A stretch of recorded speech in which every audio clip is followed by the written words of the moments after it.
From AIT Studios in Abuja, Nigeria, this is the O&M Late Show with Obiora Ilo and Mamode Akuga.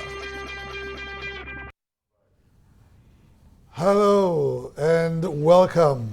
It's a beautiful Friday evening, a holiday in Nigeria, of course, for our Muslim brothers. And what can I say on a beautiful day like this, except to say Barka de Salah. Celebrations for our Muslim brothers and, of course, all other Nigerians joining Nigerian Muslims to celebrate this wonderful Muslim holiday that we have going today.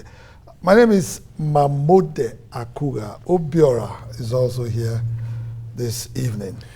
Hello, welcome to your show, the O&M Late Show, on a day that we are celebrating this long holiday.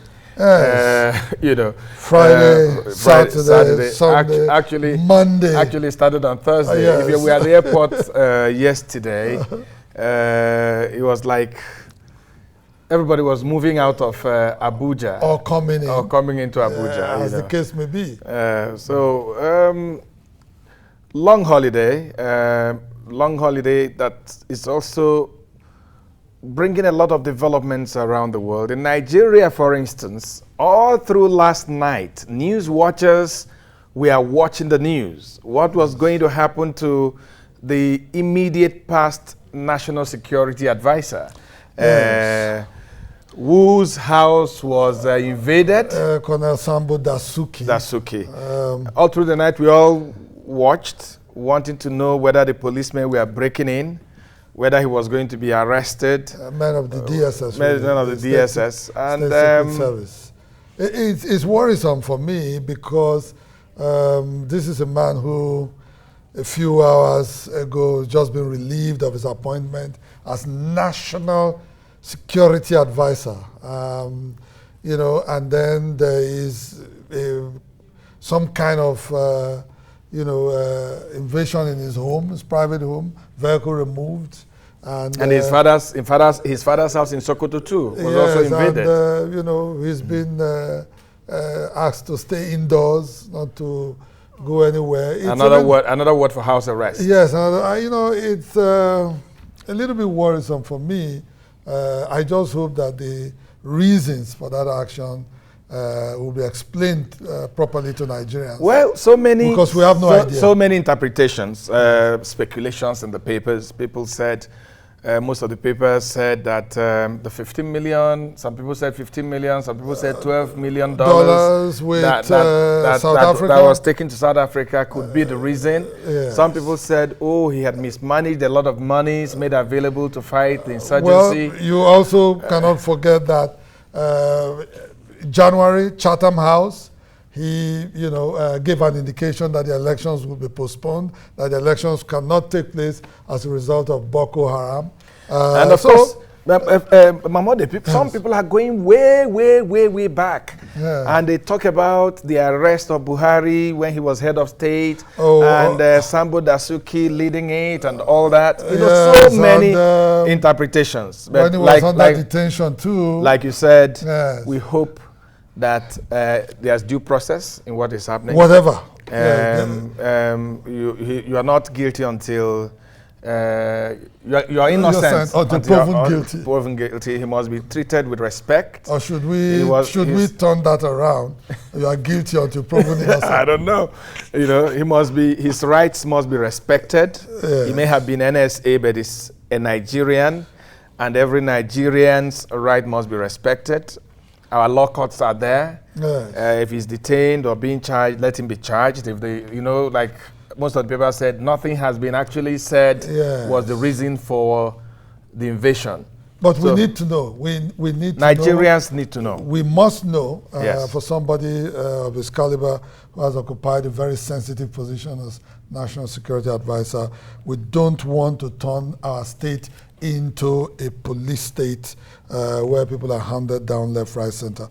Anyway, Obiora, so what else is happening What else is in happening? Nigeria apart from the tumbling? Boko Haram Yes. won't let go, you know. Every day, I mean, I was reading in the papers, they said a 10-year-old girl and the grandmother, you know, so many speculations. Even on a day when we are celebrating Salah, the end of the Muslim Ramadan fast, we're still having attacks from Boko. And you know, they are Muslims, members of Boko Haram. So one would have thought at least on a day like this, they will cease fire.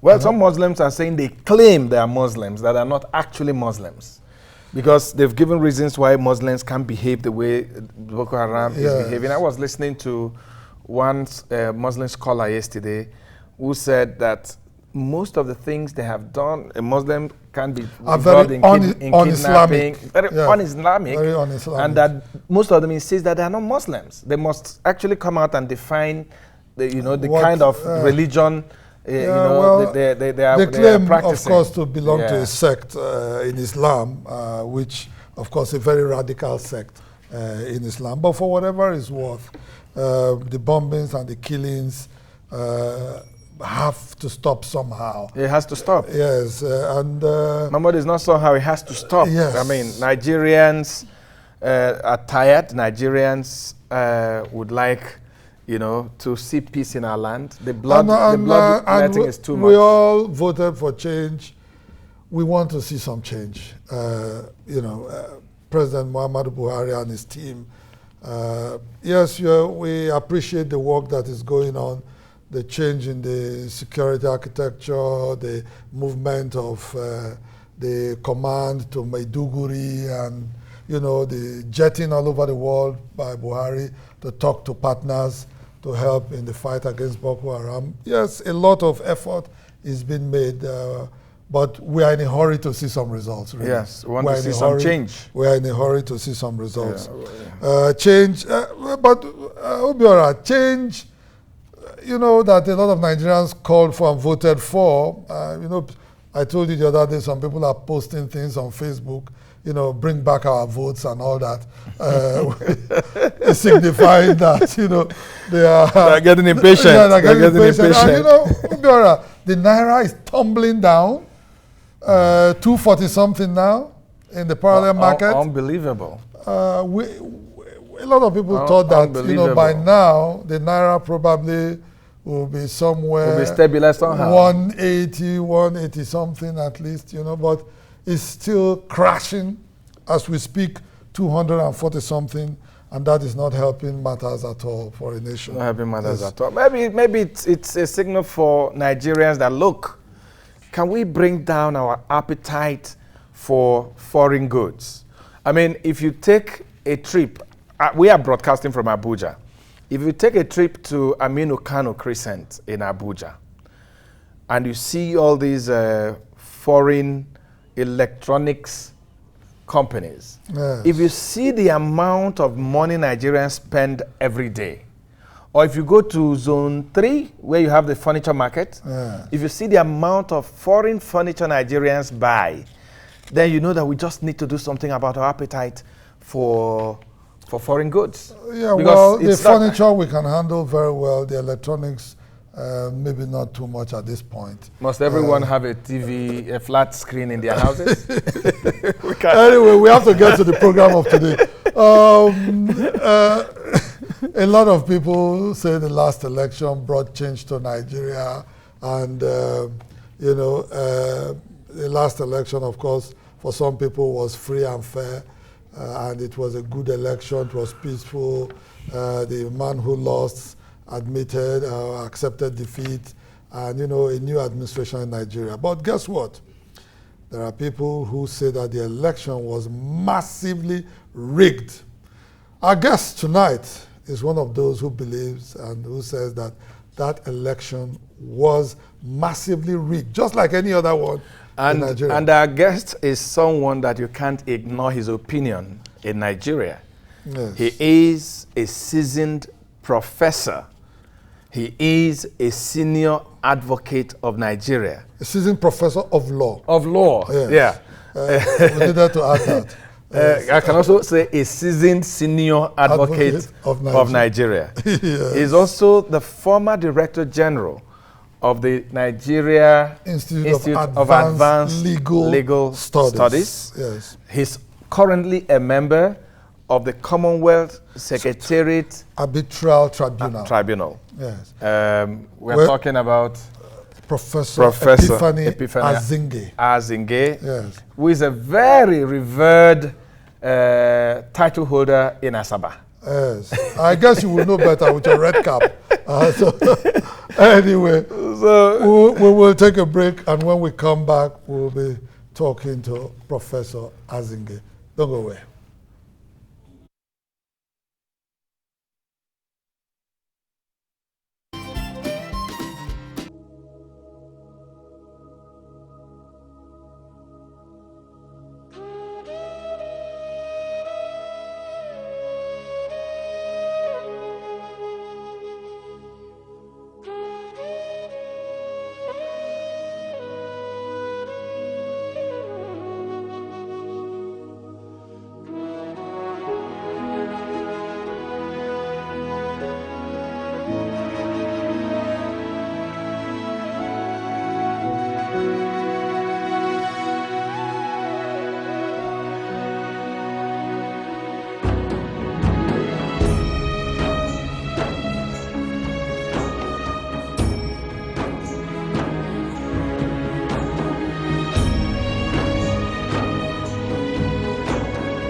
What a lesson for us in Nigeria. Teamwork. We have to work hand in hand, come together so we can achieve so much. Well, that's watching the internet for you. Yes, we did tell you that we have a big fish in the house, a legal powerhouse, Professor Epiphany Azinge, Professor of Law, Senior Advocate of Nigeria.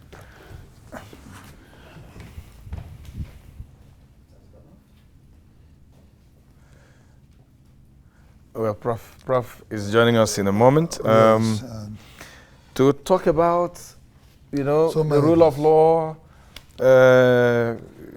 democracy and law. So many things. So many things. As it affects law in Prof, Nigeria.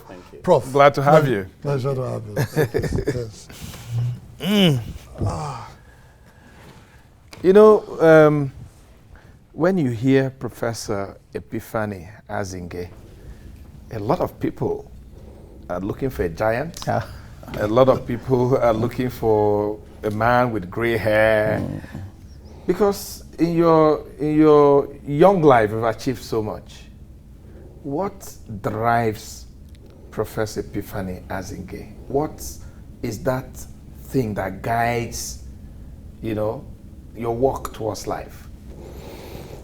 Well, basically, pursuit of excellence and an early advice never to scratch at the surface of knowledge, but to drink deep from the fountain.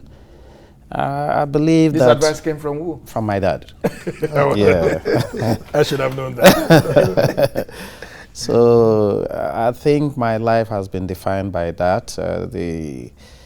the desire to pursue inquiries upon inquiries, interrogations upon interrogations on certain issues and ideas that I consider very important and sacrosanct. And I have refused to let go, and this has brought me this far. Yeah. But you had the privilege, too, of attending one of the very good schools in those days, St. Patrick's College. Yeah, it helps. It helps to be properly groomed. Very good school. We used to call it the University on the Niger in those days. And then from there to University of Lagos, where I read law. And then, of course, after that, I was privileged to be at the London School of Economics, where I took a master's degree and a doctorate degree at the same time. And the rest is history for me. But, I mean, going back to St. Patrick's, did you always know, or did you always want to be Professor Azinge, the legal luminary? Was that what you set out to go for? Well, I'd always wanted to be a lawyer, but more importantly, and that is the one that may not be too popular, is that I'd also wanted to be a professor for many reasons. I come from a background where there are so many educated people, even far before me. But one thing that was clear was that there was none along that line, the academic line, so to speak. And I wanted something unique, something special. I wanted to carve a niche for myself.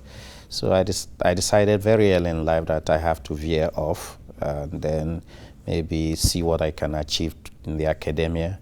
And that obviously motivated me the more. So from St. Patrick's College, Asaba, I knew that all things being equal, I needed to go this way, and I never relented.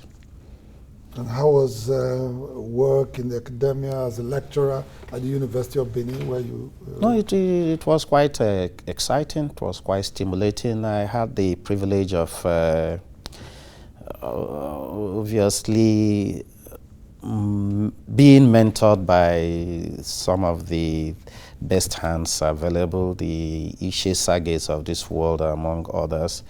And for us, it was obviously only the best is good enough. And Sage was a great mentor and a great legal mind.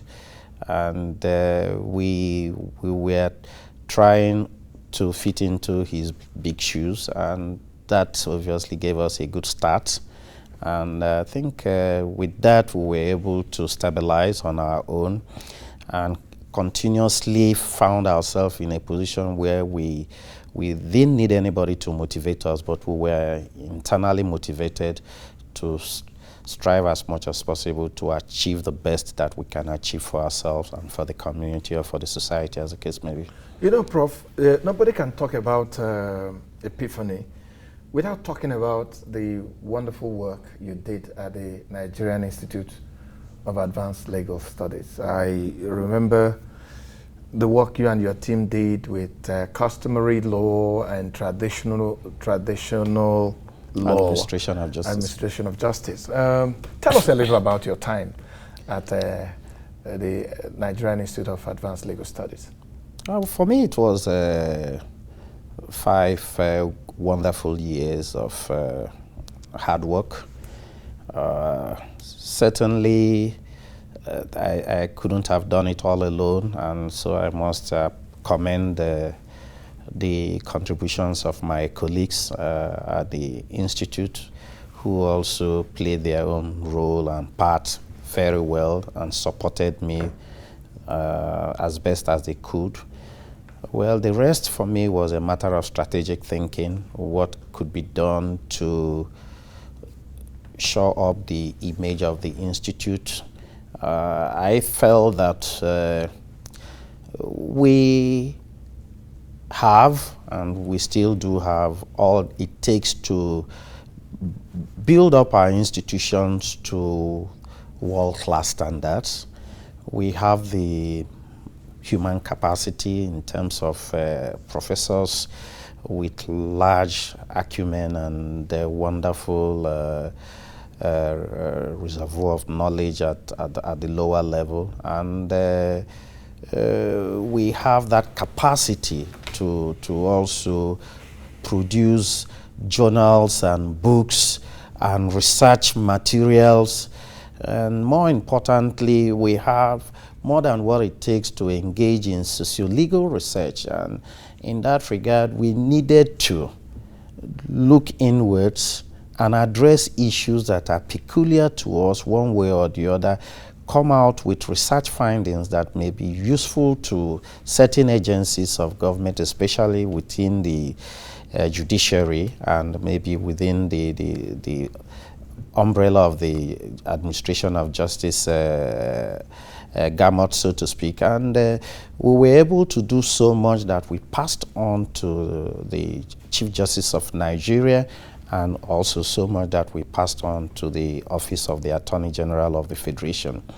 For us, it was just a matter of playing a very critical role, and very fundamental one for that matter, in trying to help to shape the future of law in Nigeria, and more importantly also helping to define what the administration of justice in Nigeria will turn out to be.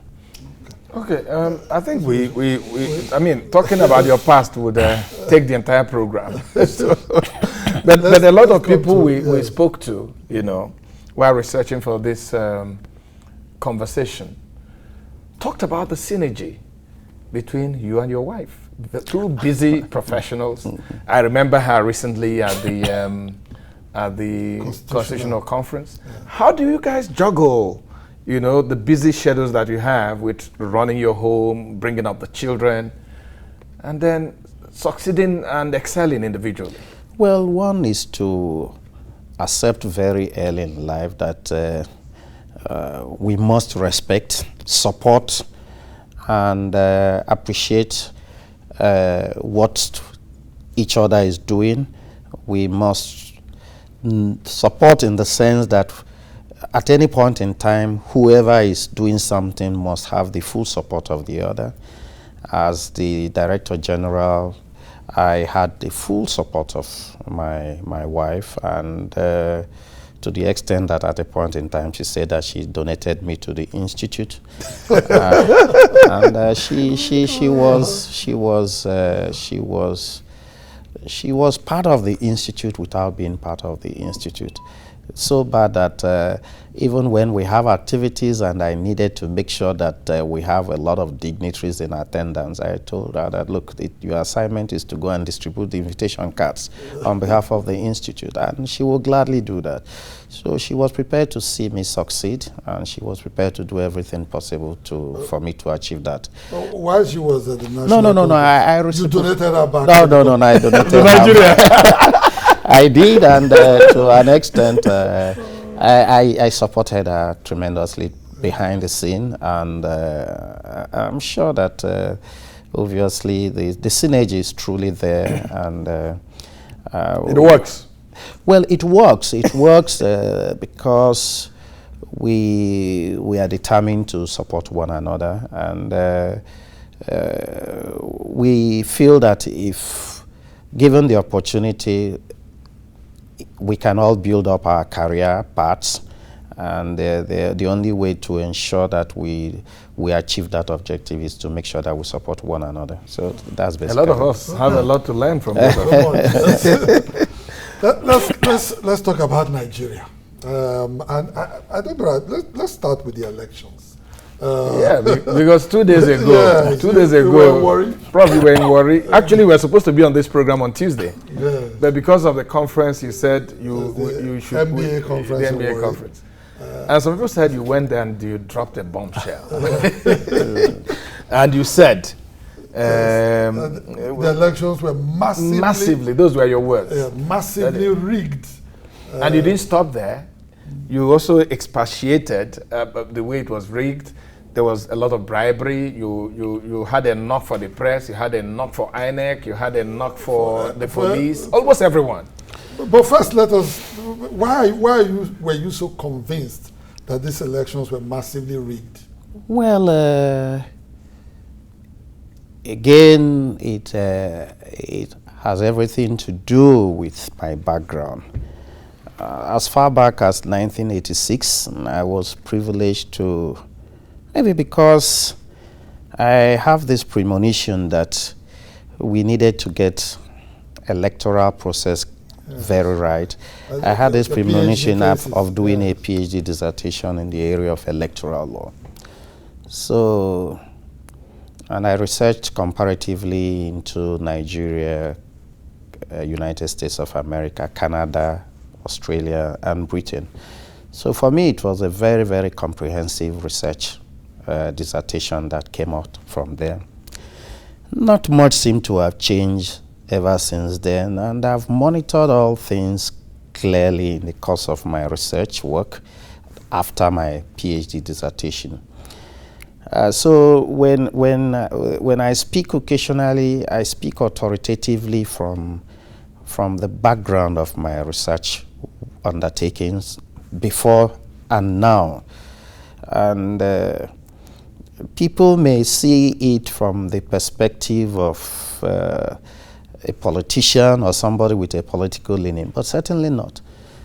Have I had the cause of discussing some of my ideas, some flowing from my research undertakings with other people, or the people who are in a position to do certain things to ensure that the system works and works very well? Yes, I have. And what I think I worry so much about is that if we don't get the process right from the onset, the final outcome can never be right. Now, there are a few issues that I raised in my paper at the BAC conference in Warri. One, which is more important to me than any other one, is the issue of delimitation of constituencies and senatorial districts.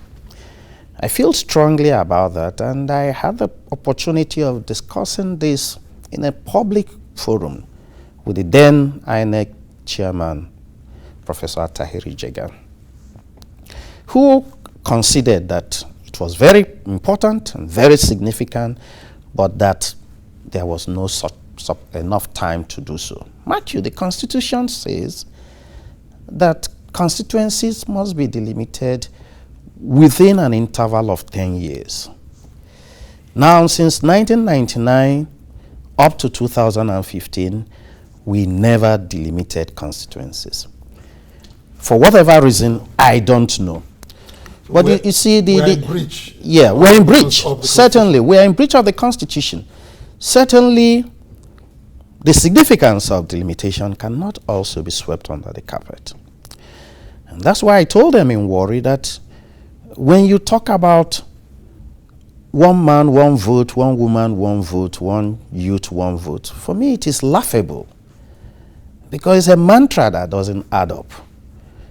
What is expected of a growing democracy as ours is a situation where we can conveniently talk about one man, one vote, one value. Once that value is not attached to the vote from constituency A, different from vote from constituency B, something is already fundamentally amiss. Can you talk more about this value thing, yeah? Now, what we mean by value is, to what extent can we have a population quota that is nearly as equal as possible? That is what the Constitution says. As far as that has to do with the limitation. Delimitation of constituency. Okay. So once you are not able to have that as nearly equal as possible, then it means that the value to be attached to one vote from one place to the other, they are not basically the same. And once you lose that, then it means that something is already fundamentally wrong. Why have we not been able to delimit our constituency? It's because of funds, because we don't have the material to do so, we don't have the human capacity to do so, amongst others. Or it's simply not politically expedient. Or it's not politically correct to do it at that important time. So I raised the issue, and for me, the jurisprudence of delimitation of constituency is a major issue for constitutional law in United States of America. It developed a long chain of cases running from 1932, flowing over. And for us here, it is not an issue. And try as much as you can to get people to understand, internalize that there is a lot amiss if we don't do this. People find it difficult to key into it. So for me, the problem already started with our failure to engage in delimitation of constituencies 16 years after 1999, and obviously falling short of the constitutional requirement that it must be done every 10 years. That's one. The second issue that also should not be discountenanced, and I'm happy it has been raised, is the issue of expenditure. I am very, very passionate about that. There are so many Nigerians who are very good materials, who can contest election, who can hold high office, but they're not able to do so because they don't have the money. So when people talk about the cost of governance, when people talk about the salary of the National Assembly, I just chuckle. What do you expect them to do? When they spend billions for election, and what do you want them to be paid? Peanuts? To pay their debts? For their wardrobe allowance, and some of them sold their houses. What do you want them to do? It's garbage in, garbage out.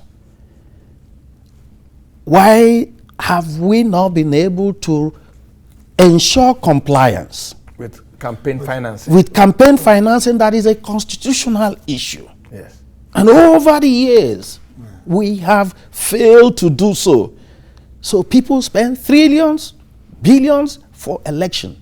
And it doesn't make any difference to anybody. But the first set of people who are usually in breach of that constitutional provision are the people in government who want to seek re-election. So they start from, the last election, even before you talked about where campaigns were opened up, the President Jonathan was already traveling around the country, and his campaign team was already in place and spending huge sums of money. So how do you start prosecution with people who are in breach being very top government officials? Well, at the last exercise, I think I spoke with somebody in one of the government-owned, quote and unquote, media houses. And I told him that I was impressed with the way some of the media houses, especially the government-owned media houses, went about the issue of election campaign. Time was in Nigeria when some media houses that are government-owned can never say anything about the opposition party, good or bad. But I think for the first time, we saw a situation where there was almost balance reporting by a government-owned outfit at a time when government was involved in an election. What am I trying to say is, by analogy, if a media house owned by a government can do that, what of a called independent electoral umpire? Your business with the government of the day is just just make sure that budget is available and then money is released at the appointed time. But it does not in any way suggest that your independence should be compromised to that extent. And if you are charged with the responsibility of regulating a campaign expenditure and enforcing campaign limits in terms of expenditure, why would you not be in a position to do so? So that once the whistle is blown, you should be in a position to even call people to order, regardless of who, whether government of the day or not, that it would appear that you are already breaching something. And we must let Nigerians hear you say so, but let the impunity of the government of the day be such that they can tell you, you can go to hell, we'll do what we want to do. But let it be on record that you voiced your opinion on the matter. I don't think I had any. I don't know whether you had any. Prof, what about citizens' responsibility. As a Nigerian, I mean, even the electoral laws are very clear. You can't start campaign until a particular time. You can't spend X amount of money. As an individual, can I on my own, I'm not belonging to any political party, take a political party or a candidate to court over breach of those constitutional provisions? No, I believe that the issue of going to court may not be the appropriate approach in trying to ensure compliance with the constitutional provision as far as expenditure ceiling is concerned.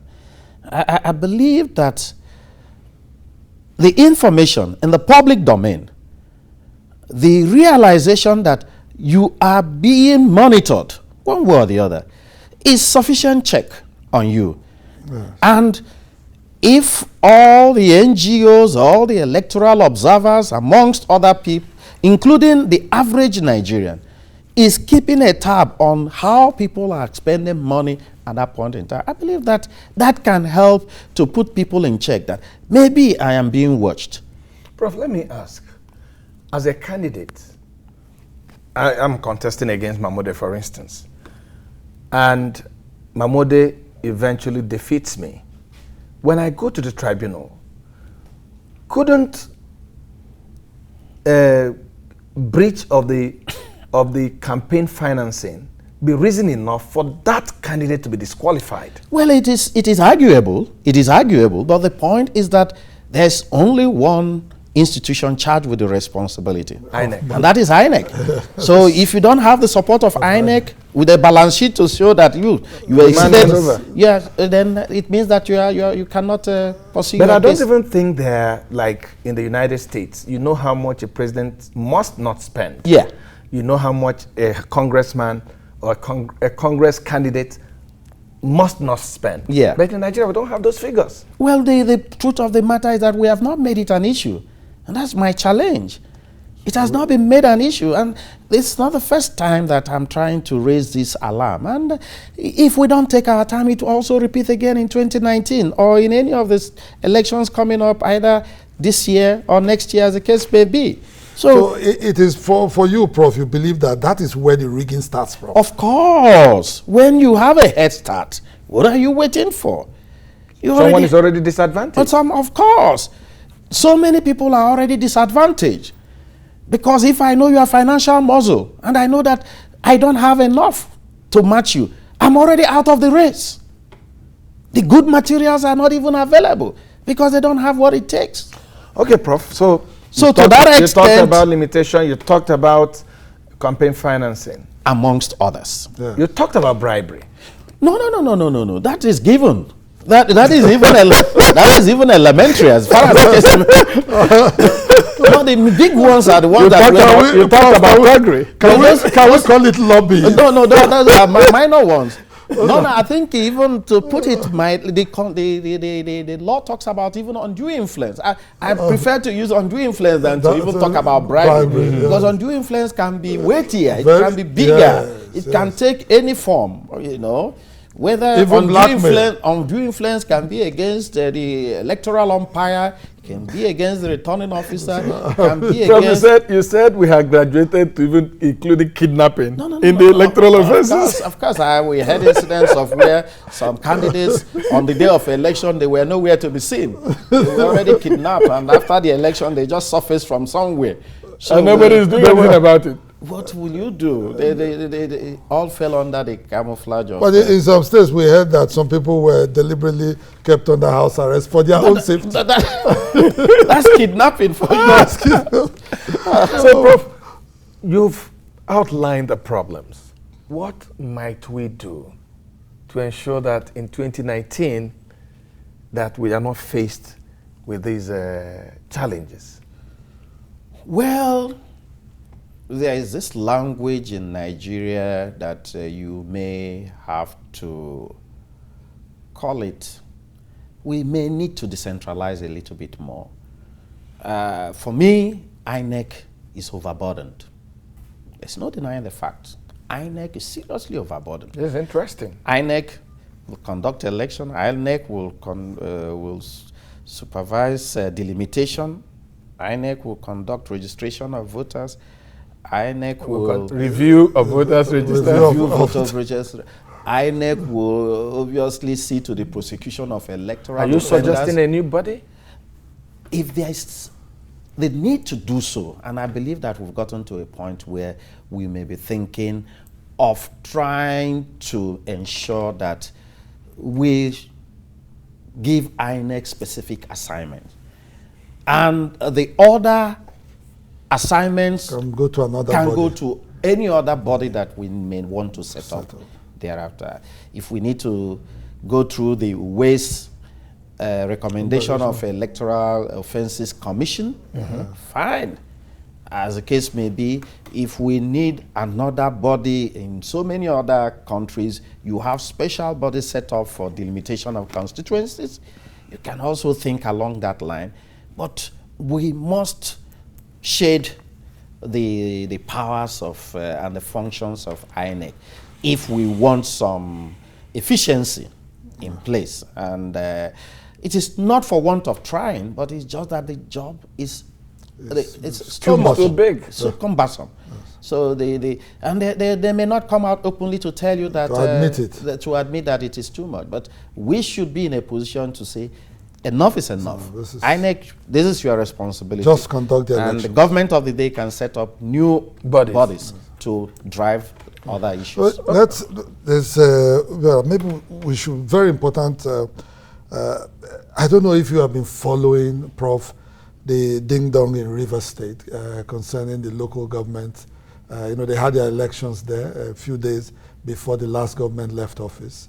And we've been having, the governor getting an order from a high court in Port Harcourt, the local government chairman getting from the industrial court in an industrial court in Yenagoa, saying they have one motion, the governor does not have the authority to vacate that injunction that they had from Yenagoa. And in your own estimation, what is going on with the law when we have this type of,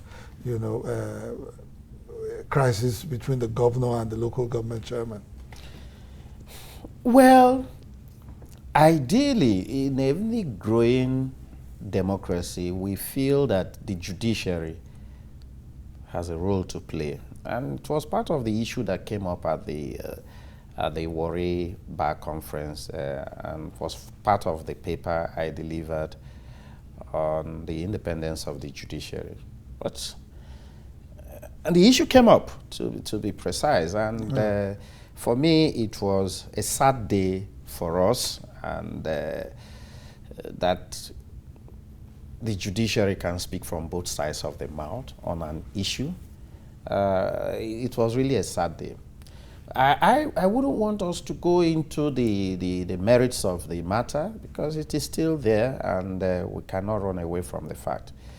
But I argued in my presentation that we have gotten to a point where we cannot afford to be a judiciary that is always in a hurry to assume jurisdiction in all matters. Again, I made reference to the American approach and the constitutional law of America that made provision for what they call judicial avoidance. In other words, you must not be in a hurry to assume jurisdiction in all issues, except you are 100% sure that the matter is meet for judicial intervention and determination, as the case may be. We have seen so many cases in Nigeria where, and of course the last issue that the Supreme Court handled, and at the end of the day between the presidency and the National Assembly, and at the end of the day the Supreme Court ended up telling the parties to go and settle. That is basically a political question. America will call it a political question. And one of those cases where American Supreme Court will never assume jurisdiction because the doctrine of political question will never allow it to do so. Even if it is on the threshold American constitutional law will also talk about the ripeness or otherwise. A matter is brewing. The issue is, has it ripened to the point where the court can now come in? Has it ripened? If it has not ripened, then it means that there is no controversy, there is no dispute. So perhaps we must go back to the drawing board so that we can educate ourselves better on some of these ingredients of judicial avoidance, so that we must be very sure when to assume jurisdiction as a court and when not to. And even if we are, we must have the necessary parameters and ingredients that will enable us know exactly what we are doing. The Federal High Court and the National Industrial Court, they are courts of coordinate jurisdiction, no doubt about it. But must we be so gullible as not to know what one has said, distinct from what the other is likely to say? And that will lead the public to ask so many questions. Why the second pronouncement? What could have happened? And does it mean that somebody somewhere is compromised or compromisable and what have you? So where is the independence of the judiciary and where is the integrity of the judiciary? Does it not lend credence to the fact that people or the public in their perception may start thinking that something untoward has happened? Prof, I'm not interrupting you, but in 2012, sometime in November 2012, you did say that most judges, most individuals being appointed to positions in the judiciary are lazy, are not prepared for it. Does that, I mean, it's like it's giving credence to the issue you're just talking about. The credibility of the individuals that become judicial officers. Well, I think I made that pronouncement, and I don't think my opinion has changed. The only worrying aspect of it is that the percentage of people that we are talking about, quite insignificant. Like I told them 2 days ago, that we have one of the best judiciary in the world, one of the best. The Supreme Court and so on and so forth, excellent, brilliant minds. But somewhere littered here and there, at least 2% of people who ordinarily should not have any business going to the bench. Time was when the process of appointment was not the best. And then you were able to find all sorts climbing up the judicial ladder. But I think in the last couple of years, we've been able to streamline that. And I think what we are getting now, I believe, can stand the test of time anywhere. Okay. The era when we had those lazy, ill-equipped, not prepared for the job, judges seem to have, passed all right. over. Unfortunately, Prof, we're very, very pressed for time, and we have to go now. But I must ask one very last question, and I will try to make your response rather quick. We are seeing some kind of resurgence in the activity of the EFCC, Financial Crimes Commission. Last week or 2 weeks, we've seen the arrest of governors, and they seem to be showing, the drive now to go into prosecution, and all that.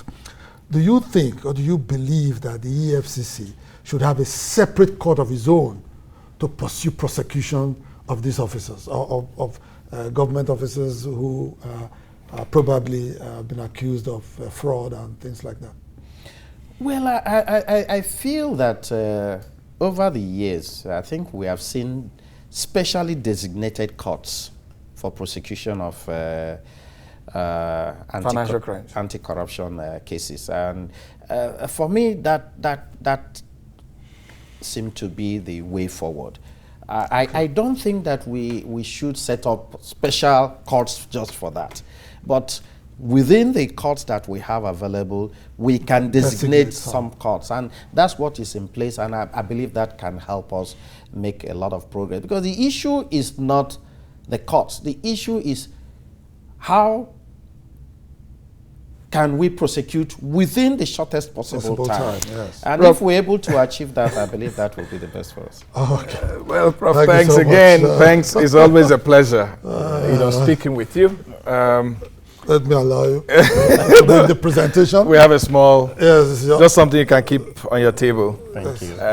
I was at the O&M I was Late a Show. guest on the show. Yeah. Thank you very much. I Thank you so appreciate much, this Prof. And just with you still standing with your cup, we'd like to thank our viewers for joining us this beautiful evening. Yes. I'm Obiora Ilo from Abuja, Nigeria. And of course, on Sunday, 2 p.m., we'll be back here for the Sunday show. My name is Mahmoud Akura. Thank you so much for watching, and good night. Hey, Prof, thanks a million.